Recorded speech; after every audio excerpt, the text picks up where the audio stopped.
जेवण झालंय, काहीतरी गोड खायलाच पाहिजे असं तुम्हाला वाटतं का? असं वाटत असेल तर त्याचे कारण आणि उपाय आपण जाणून घेऊया. ही रेल शेवटपर्यंत नक्की बघा.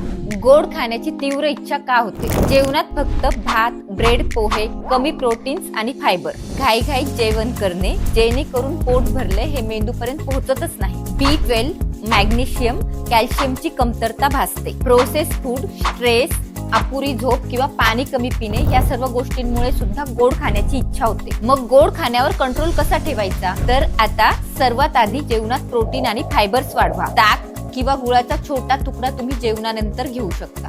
सर्वात इम्पॉर्टंट, सावकाश जेवा. कमीत कमी जेवणासाठी 15 मिनिटं तरी तुम्ही दिले पाहिजे. तरीही तुमची गोड खाण्याची इच्छा झाली तर जेवणानंतर तुम्ही बडीशोप खाऊ शकता. सर्वात महत्त्वाचे म्हणजे घरी गोड पदार्थ आणून ठेवणेच बंद करा.